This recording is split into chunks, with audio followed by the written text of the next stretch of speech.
நான் வேறு new joining ஆஃபீஸ்க்கு இன்றைக்கி சண்டே இன்றைக்கி இருக்கா இல்லையான்னு தெரியல. பொங்கல் செலிப்ரேஷன் 5 டேஸ் லீவ் கொடுத்துருந்தாங்க.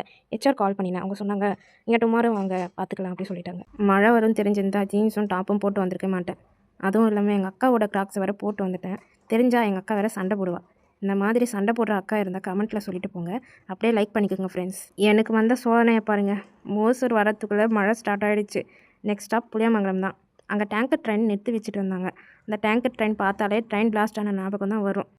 அரக்கோணம் ஸ்டேஷனும் வந்துட்டோம். அங்கே மழை வேறு ரொம்ப ஹெவியாக பெய்ய ஸ்டார்ட் ஆகிடுச்சு.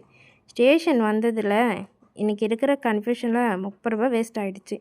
மார்னிங் அம்மா கூட மார்க்கெட் போயிட்டேன். திங்ஸ் வாங்கலான்னு வந்தோம். எங்கள் அம்மா என்னை மார்க்கெட்டுக்குள்ளேயே இருக்க சொல்லிவிட்டு சிக்கனும் ஃபிஷ்ஷும் வாங்க நானே போகிறேன்னு சொல்லிட்டாங்க. ஆனால் நான் தான் மழையில் நினைக்கக்கூடாதுன்னு சொல்லிவிட்டு அவங்க தான் வெளியே போய் எல்லாமே வாங்கிட்டு வந்தாங்க. எங்கள் அம்மா அம்ப்ரெல்லா கூட எடுக்காமல் மார்க்கெட்டுக்கு வந்துட்டாங்க. ஃபுல்லாக வேறு நனைஞ்சிட்டாங்க.